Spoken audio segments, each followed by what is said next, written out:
అవునండి. అందరికీ నమస్కారం అండి. జై శ్రీరామ్. నా పేరు వెంకట ఉటుకూరి, దానధర్మ చారిటబుల్ ట్రస్ట్ నుంచి మాట్లాడుతున్నాను. ఈరోజు మనం మంగళగిరిలో ఈ కాలనీ పేరైన రత్నాల చెరువు కాలనీలో 4వ లైన్లో ఉన్నాము. ఇక్కడ ఒక్కసారి మొదలు చూపించండి. ST colony. సో ఈ చుట్టుపక్కల పరిసర ప్రాంతాలు చూపించండి ఒక్కసారి మొదలు. సో ఇక్కడ శ్రీ కాళీ గుబ్బల మంగమ్మ తల్లి వారి దేవస్థానం ఉంది. సో ఇక్కడ ఫోటోలు పెట్టుకొని పెద్దావిడ గారు పూజలు చేసుకుంటా ఉన్నారు.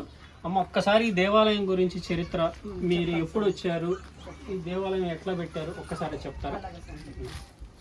అయితే అమ్మ, ఇక్కడ మాకు వచ్చేటప్పటికి మేము పెట్టి కూడా 8 సంవత్సరాలు అవుతుంది అమ్మవారిని. ఏంటంటే ఎవరికైనా సరే వివాహం గురించి కానీ ఎవరైనా పెళ్ళిళ్ళు అవ్వట్లేదని 5 వారాలు తిరిగితే వాళ్ళకి పెళ్ళిళ్ళు ఖచ్చితంగా అవుతాయి. రెండో సంతానం అయినా సరే 5 వారాలు తిరిగి ఒక 11 రూపాయలు ముడుపు కడితే వాళ్ళకి వివాహం సంతానం కలుగుతుంది. ఎవరికైనా సరే ఇంట్లో సమస్య వచ్చిందనుకో, భార్యాభర్తలు గొడవలు ఆడుకున్నారు, పద్దాకు కుదరట్లా, దానికి వచ్చినా సరే ఒక పటాలు ఉన్నా సరే ఒక ముడుపు కడితే తొందరగా అక్కడ అవుద్ది. ఎవరు వచ్చినా సరే ఇక్కడ అమ్మవారు ఉందమ్మా, మాకు చేస్తున్నారు ఏదైనా సరే అంటారు.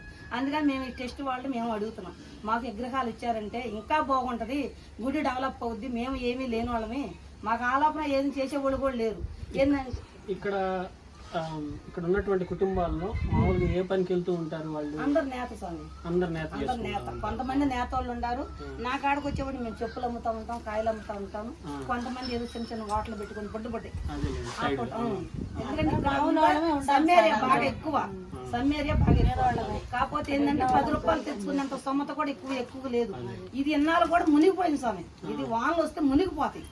మునిగిపోతే తెలుగుదేశం వాళ్ళు మాకు చాలా ఆదుకున్నారు. రత్నాల చెరువు ఎస్టీ కాలనీ 4వ లైన్. అయితే మాకు ఇక్కడ పెడతారు అమ్మవారిని, ఇక్కడ ప్రతిష్ఠిస్తారు. సో ఇదంతా దేవాలయం కిందకే దేవాలయం, మొత్తం దేవాలయం. విగ్రహాలు కూడా మేము అక్కడికే అడుగుతున్నాం స్వామి ఇప్పుడు వరకు. అది 2 అడుగుల 8 అంగుళాలు వస్తుందా? అది అన్న తెలుసా మీకు? అది తెలుసు. అంతేనా? 4 అడుగులు గుమ్మం సార్, అది దాన్ని బట్టి విగ్రహం చూడవచ్చు. Okay sir, కనుక్కున్నాను. సో ఇప్పుడు మేము ఇస్తే మీరు సుమారుగా ఎప్పుడు ప్రతిష్ఠించుకోగలరు ఈ దేవాలయాన్ని? మాకు నెలలో ఇస్తారని మేము ఆశిస్తున్నాం సార్. నెలలో. ఎందుకంటే ఇప్పుడు శ్రవణ మాసం కదా వచ్చింది. శ్రవణ మాసాల్లో ముహూర్తాలు ఉన్నాయి. మనం అమ్మవారిని చూసి పెట్టారు పంతులు గారు వచ్చి, అప్పుడు మీకు అప్పుడు కల్లా ఇచ్చారనుకో ఎంతే ప్రతిష్ఠిస్తాం. సో ఇవన్నీ కొంచెం చేసుకోగలరా? ఈలోపు చేసేస్తాం. అప్పుడు దగ్గర ఈలోపు చేసేస్తాం.